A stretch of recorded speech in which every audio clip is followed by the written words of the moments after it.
Rebalance Clinic proudly sponsors Platform Inspires.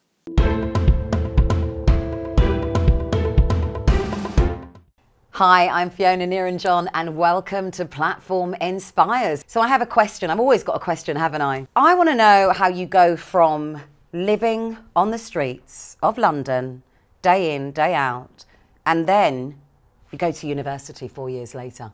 How'd you do that? And also become a recording artist. How do you do that? And then how do you become this inspiration to so many youth? Well, I found a young man who is going to answer all of those questions and then some. We've probably got so much to talk about. I hope we've got enough time to go through it all. Ladies and gentlemen, boys and girls, Platform Inspires audience, I want to introduce you to Joel, aka Mr. Lees. They don't know you, they don't know me. So I'm not gonna waste this opportunity, cause they won't come, no they won't show. Cause they don't know you and they don't know me. They don't know you, they don't know me. So I'm not gonna waste this opportunity, cause they won't come, no they won't show. Cause they don't know you and they don't know me.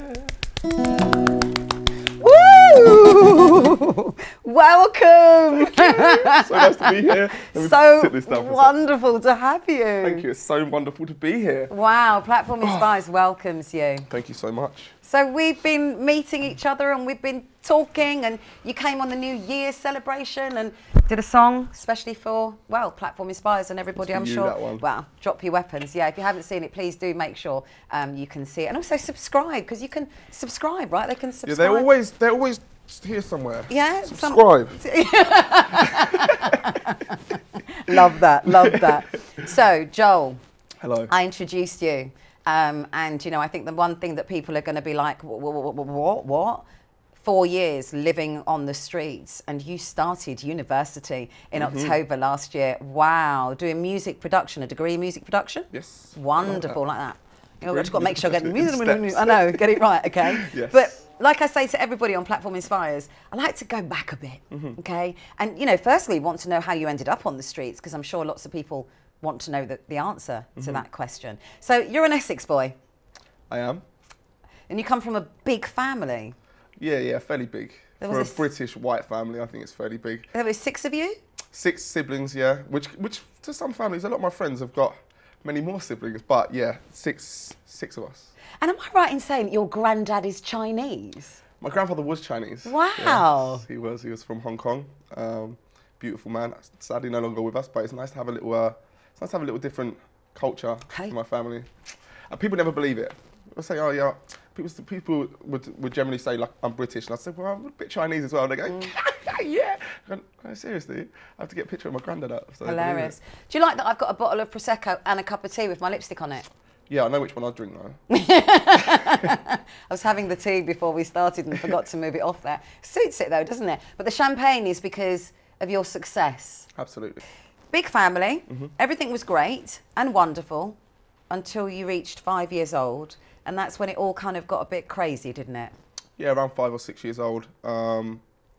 Firstly, I think the biggest, let's say, bane in my whole life is my father leaving home. And I think it's something that's widely overlooked, because for me, looking back here, and I talk about it with my mother quite a lot, you know, different things, different parts of my characteristics scream out missing father figure, but you wouldn't know unless you really looked at it. So yeah, when I was about, I think I was roughly 5 or 6 years old, my father left home. He was and always was my best friend as a young kid. And he played the guitar, didn't he? So music and everything was in your house. That's kind of where it came from, absolutely. He's a singer and a songwriter as well, and he's a very good one, that's definitely where it comes from. You know, all my talents, all my abilities, so you've got to give him love for that. So when he left home, you kind of, you came under the banner of ADHD. Yes, I was never diagnosed, but as you can probably imagine, I was loud and... You still are. Well, yeah. I always looked for a lot of attention. I still do that now too.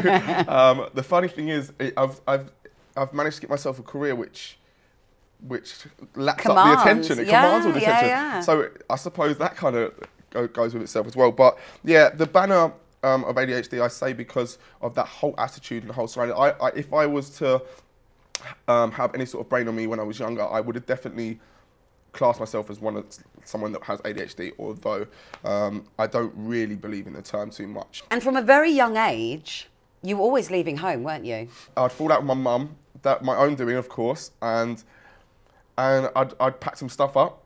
Sometimes I wouldn't even pack some stuff up. I don't know what I put in, a toy or I don't know what I'd take, a pool ball or something, I don't know. Put them in a bag. I'm leaving, and my mum's reaction was always, all right, because she knew I would get to the end of the road, you know, a little huff, and I'd get down there and I'd think, where am I going? Where am I going? So you'd come back. Go back again, and there'd never really be too much said to my mum on the way back in. It would just be head down. She was just waiting for the door to open. I'd just walk through the door, head down, and go straight to my room. Go straight upstairs. Yeah. Now, one of the reasons you struggled a lot when you were younger was because obviously your mum and dad had broken up, and your mum's now having new relationships, and you felt that the men that were coming into your life didn't realise that mum came as a package. Yeah, absolutely. I think with it all mixed together and me thinking about the timings that things happen, step by step, dad leaving, this happens, leaving home, coming back to home, every little thing just adds to the big mess that was in my brain. And then you couch surfed, didn't you, for a long time? Yeah. And then you kind of did the rounds. I did the rounds time and time again. Yeah, exactly. Really... And then you joined Travellers. Yeah. At the age of 17. That's what you do. And then, that's what you do apparently. Then you couch surfed and realised you didn't want to be a burden and went and lived on the streets. So now you've decided you're on the streets of London. And you're what, 19? I think about that, yeah. Around about 19. Nowhere else to go. This is your only option. Is this what you're thinking to yourself? And I got to the point where I just slept on so many sofas.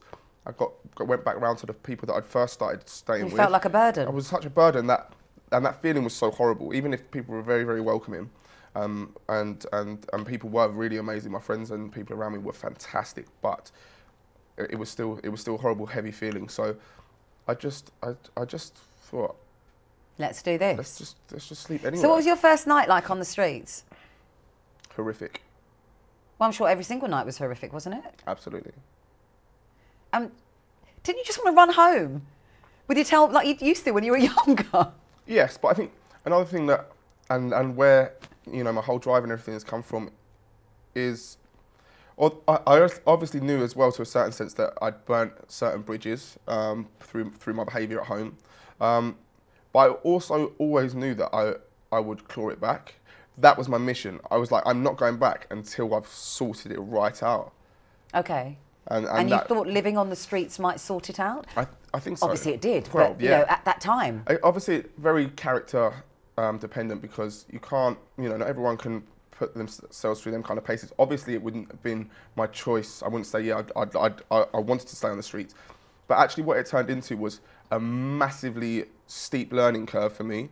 And at the same time, you know, through not having my father at home and different things when I was younger, my mum was one of 4 girls. What it did lead me to, and I really noticed that I didn't have that strong male influence that a lot of people have, and I needed that. So actually what the streets did to me in a way was maybe a bit more rigid, toughened me up a little bit, which also happened when I went travelling, but you get tough very quick on the streets. Well, you get tough and weak at the same time. Crazy. Oh, wow. But you could stay at shelters and things like that through this time occasionally, or not? Well, the way that our systems work in this country, don't we love the system? The way that it's kind of built up, the homeless system, is you can kind of get help from places where you are from, pretty much. So anywhere that I went... So you're from Essex and you're in London. Exactly. And I did try and get some help in Essex. It didn't work out. So when I came to London, I was going to different shelters and different centres, and they would only be able to help me for a certain amount of time. Right. That's just the way it is. Wow. That's just the way it is. Sorry. Always has to bust into a song, doesn't he? So there were a couple of instances that you told me about living on the streets that I kind of wanted to ask you about. Sure. So one of them, you were saying that you were sitting there and it was like a bit of divine intervention. What? Because you were freezing and you were hungry. The hot chocolate, you mean? So you love this part. I do. Yeah, I was sitting there. It was very cold. I was very hungry. I had no duvet. And I was just sitting there looking at other people that were sleeping in Charing Cross, and they were all snuggled up sleeping, thinking, how are you sleeping tonight? It's so cold. I haven't got any money. I'd never beg. I would never, ever beg. You never? Never, not once. I would never, ever beg. Because you busked, didn't you? You did Yeah, I busking. busked. Okay, which we'll get to in a minute, Yeah, but yeah. sure. But when I sat back down, I noticed there was, you know, a stamp card you get for your hot chocolate, and it was full. When I sat back down with my hot chocolate, I was grinning from ear to ear, and they were the kind of things. This is how you have to appreciate life, and you learn to appreciate life when you've been through what I've been through. I thought in that moment, life is good. Because I got a hot chocolate. Because of the hot chocolate. And now, some of the things that happen to me, and I think life is good, actually, the grand scheme of things, they're completely different worlds, you know. And then, as you sat down, a guy jumped out of a taxi and went, "Oi, mate, there's a duvet in the back here. Do you want it?" What a legend! If he ever gets to see anything that I do or gets to hear from this, like there's a guy. I've just thanked him. Yeah, and I thank him as well, and I haven't ever had the chance to, and I hope that I do. Yeah, he just shouted out and said someone left a double duvet in the back of his cab. Do I want it? And it was in a black bag, and I just remember he didn't even like walk over to me. He just went, "Here you go, mate," whack, and just launched it, and I just went, "Poof." And there you were, warm and warm, yeah. warm and warm. Yeah, and you know, the strange thing is, no matter how cold it was, I slept very well that night for someone who's sleeping on the street. Of course. Very, very well. Well, that is the best sleeping on the street, isn't it? Warm and warm. For me, anyway, it would be, because I hate the cold. It's a very rare sleeping on the streets. So, even on the streets, you had this desire to keep helping people. Yeah. Because you helped a 14-year-old young girl that was on the streets, you remember you telling me? Yeah. And you got her off the streets? Yeah, yeah. And then you went to a shelter and you met this guy called Mike who gave you his guitar. Yes, Michael. Again, another thank you I've got to say. If I can ever find him again, I hope he's still about, and I really hope that life's treating him a little bit better now. Because you still have his guitar, don't you? I still have his guitar at home, so yeah, Michael I met in a shelter that decided that they couldn't help me for very long. I think they helped me for about a week, and I met a guy called Michael who was ex-army. You know, he could definitely tell he'd been through a hard time, but he was a really stand-up guy. And then when he found out that I could sing, but I don't wanted to busk, he said, "I've got a guitar that I really don't want to carry around. Do you want to borrow it?" Yeah, I'd love to. And busking really, you know, from that moment on, being able to busk, just having that guitar, it got me through massive stages, like a big, massive chunk of my homelessness. Because you said to me that when you started to write music, it was like vomiting words, your words, not mine, because I don't think I'd use that word, but vomiting words onto a page. You wrote something like 400 songs. Yeah. And this is, you know, I had such a period of my life. I've always been writing songs since a young age. I've always been singing since a young age. So even in these moments, although there might have been times where I had to think about my day-to-day and I didn't think about actually, as soon as music would pop into my head, I think I'm going to be a singer when I'm older. Or I say when I'm older, I was old enough, but in years to come, I'm going to be a singer, like I'm going to make it. And so when you're on the streets, yeah, with occasionally the hot chocolate and the duvet, yes, and occasionally with a guitar, in your mind, you're like, I'm going to be a singer. Absolutely. Brilliant. Wow. But then one day something really happened to you that made you just kind of go, nah. Yeah, You can't swear though, so don't swear. You've got to say a decent word of it. I won't swear. So yeah, I woke up one morning, as you do on the streets. You know, I was never in the same place for very long. Either I could come back and someone else would be in the spot I was sleeping in last night, or sometimes, you know, you just don't get back to where you were, or you haven't got enough energy, you're too tired, you just need to chill where you are. I wanted to tuck myself away. A lot of people want to be around where everyone is, sleep. I suppose it's a safety thing as well. If there's people around, you know, hopefully that you'll be a little bit safer. Me, get me away from where I can hear or see anyone. Is that a pride thing as well? Absolutely, 100%, yeah. Okay. And I think, yeah, I remember waking up one morning and something wasn't right as I opened my eyes, and as I stood up, I just realised that I just stank of urine, like completely stank, and I was just soaking, and I realised that someone had decided to do their business on me while I was sleeping. I was absolutely covered from head to toe. in some random person's wee. What went through your life in that moment? If there is a rock bottom, sleeping on the Bingo. streets and being weed on has Yeah. got to be pretty much as low as it can get, you know, and I suppose things are different situations. So was that with your context. deciding moment when you were like, nah, man, I ain't doing this no more? Well, yeah, I took a walk back to the shelter that said they couldn't help me, and I just said to them what had happened and I really needed a shower, and they let me come in, and it was weird because I noticed this feeling when people started to find out what happened to me in the centre, and it was like it was a thing. Being weed on all is a thing. How is that a thing? How is it a thing that we're weeing on each other? But what kind of thing are we talking? A good thing or a bad thing? What No, are we... it's just it happens. It's not abnormal. It's It's an occurrence.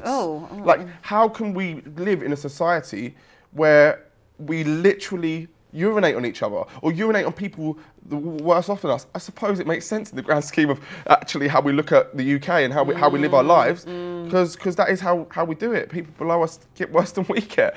But I remember I just stood in the shower cubicle, and for some reason there was a small mirror in the wall of this shower cubicle, and I don't think there was mirrors in the other cubicles. I just think like that mirror was supposed to be there.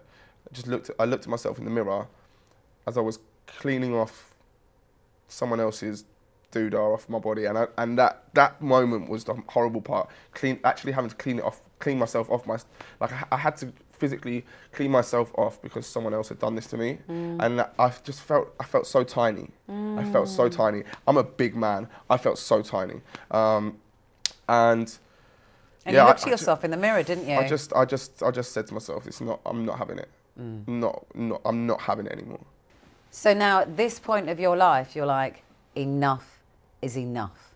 I have to find a way out of this. It's done. Yeah, absolutely. So you've got a song for me. I have. Now this song is a song that you wrote when you were on the streets in Colchester? Yeah, when I kind of first became homeless, people that I knew were kind of seeing me as a beggar. Like we've said, I'm not a beggar. I'm busking, you choose if you want to give me money for my performance. Of course, okay? yeah. Same as you would choose to buy my ticket at a gig.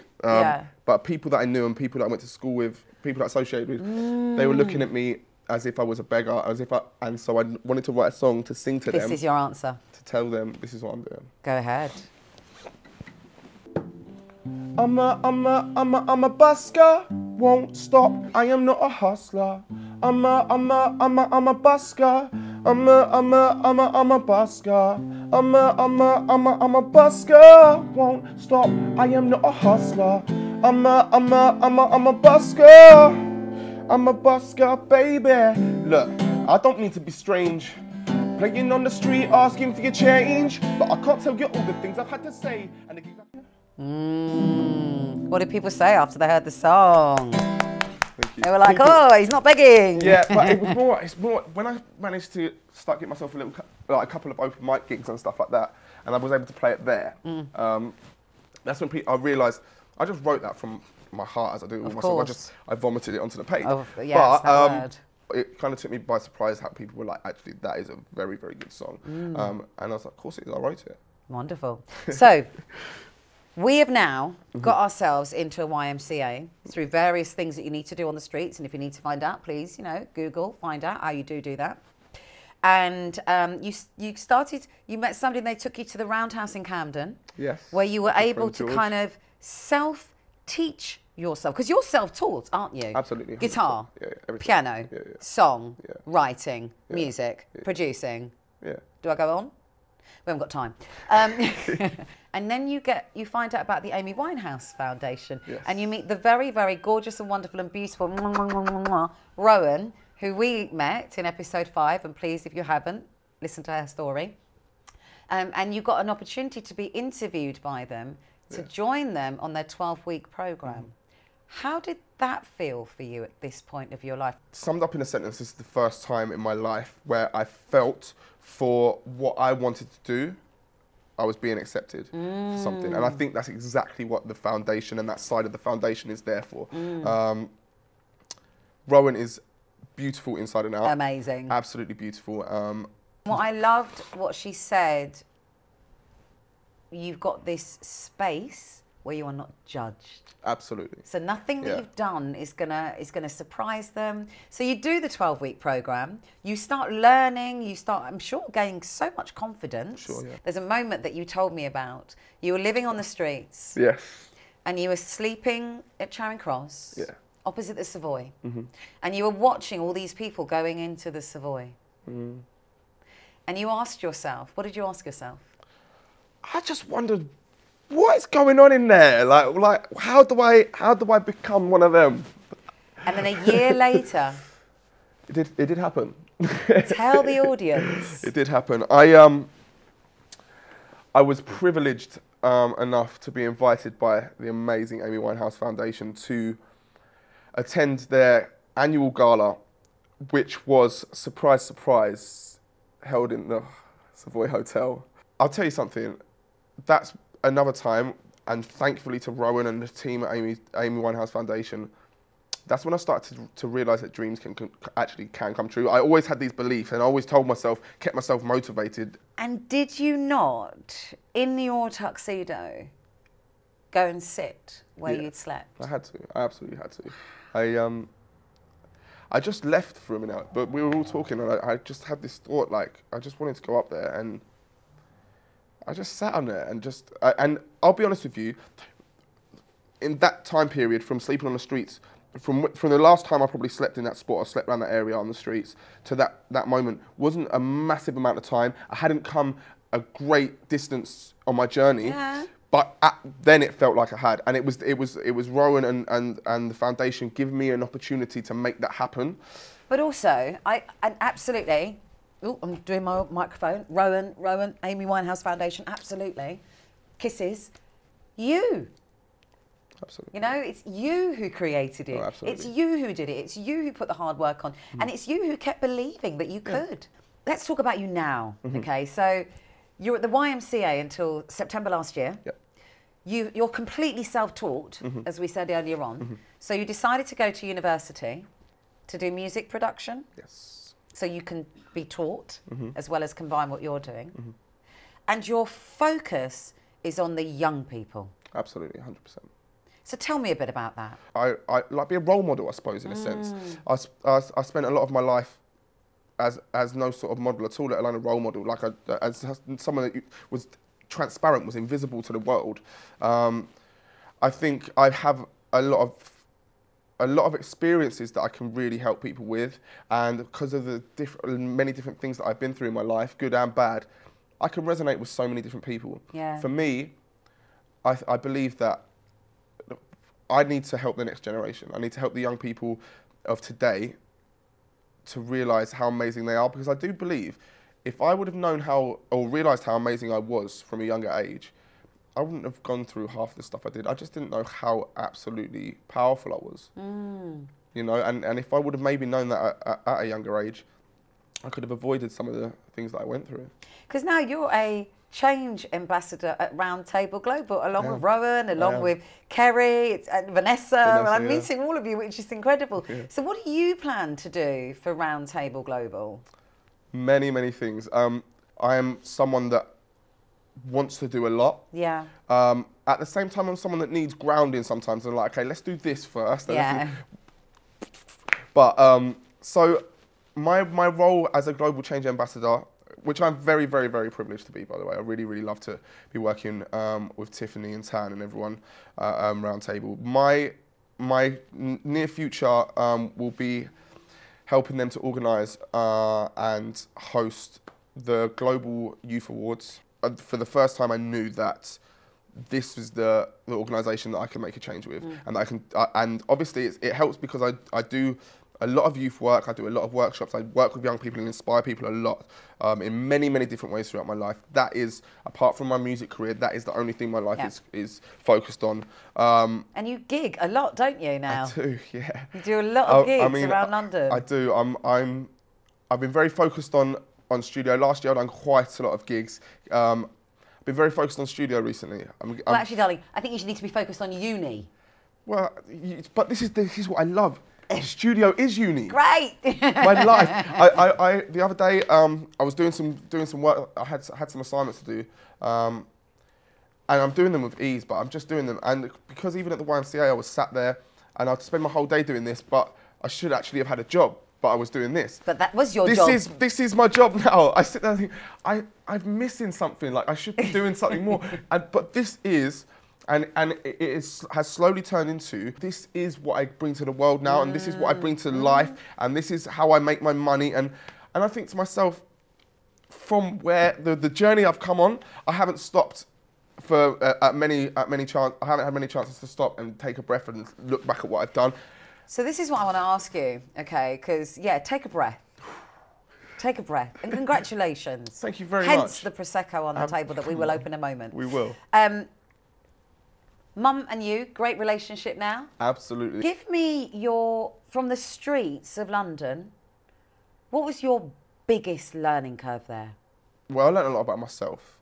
I learned how powerful I was. Great. And I think from someone that thought so little of themselves, I've always been this, and I've always noticed this as well. I've been this very strange mix of characters where I've always thought very little of myself in so many ways, but known that I have so much to give. Yeah. And the balance between that doesn't quite, it's very hard to find the balance and to actually figure it out how you can, how you can have both. I still in ways think very little of myself in some ways, but then I'm instantly reminded of how absolutely amazing I am. But that's what you bring when you support all the youth. Sure. Because they all have that in themselves, don't they? Yeah. Anxiety is rife in the younger generation, which blows my mind and really saddens me. So this is what you bring to the table. Definitely is. And then being in the YMCA, going through Roundhouse, going through the Amy Winehouse Foundation, what did you learn in that part of your life? I'll be honest with you, I already had the musical abilities and stuff there. That was always gonna evolve. It was always gonna grow. If I'm really honest, I think I learned most about people, and I learned a lot from. And I'll tell you this one thing: the Amy Winehouse Foundation and Amy's Yard. Most people will get the musical side of things out of that, the motivation. For me, I learned what I have to give. Well, you started to, as opposed to going from little boy's got ADHD and he acts up all the time, to actually taking those characters as parts of your personality and using then them. that's your big circle, isn't it? Absolutely. That's your big circle. So how long's uni? 3 years. Okay, so you're at uni for 3 years, so we'll be keeping an eye on you, That's a bit stalkerish. It is a bit. I'm going to stalk you. I'm happy to be stalked. I know you are. I'm sure you're quite happy to be stalked. So we've got Roundtable Global, we've got uni, and you are a recording artist. I absolutely am. And you are inspiring the youth to believe in themselves and believe in their dreams. Yes. If you could give our audience a nugget, I always like a nugget. You do like a nugget. I love a nugget. Do you like a nugget? But just as an individual, because it's the year of brilliant achievement. It is. I think find and summon strength. Like there's always strength, but and the most powerful, fierce strength comes from your weakest moments when you think the least of yourself. Look in places that you never searched for that strength, because it is in. I'm so positive that it's in every single one of us, but some of us are blinded by life to notice where our strengths are. Wow. God show. Thank you so much for coming on Thank you for Platform having Inspires. My pleasure, my pleasure, my pleasure. Please keep in contact with us. I will. I say this to everybody, and I keep saying it to everybody. Let us know everything that's happening. And work hard, like you've been doing at uni. Can I just ask you one quick question before you go? How much was it a shock for you to go to uni, or was it not? I never in a million years thought I would go to uni. Wow. Especially as a acting up ADHD kid. Yeah. Well, I think, wow, I'm like that. Wow, wow, wow. So you got a song for me. I have. I'm going to get a tissue, because I'm going to open this. Please do. Whilst you're doing your song. Sure. Ladies and gentlemen, Platform Inspires audience, Mr. Lee's, Joel, phenomenal, incredible. What song are we doing? This song is called, I've forgotten.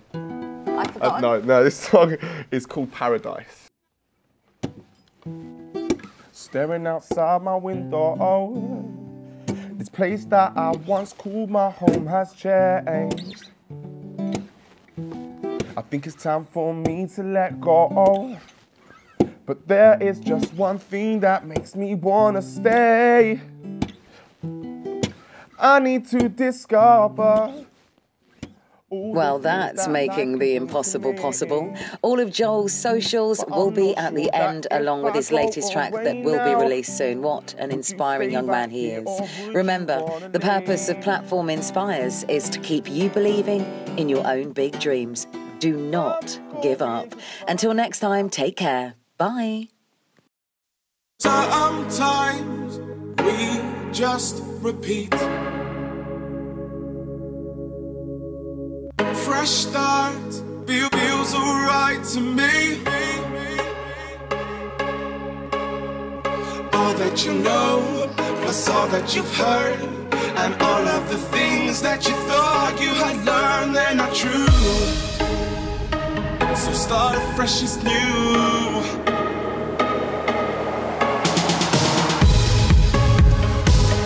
It's a new day, and I'm wide awake. Do you feel me? Rebalance Clinic proudly sponsors Platform Inspires.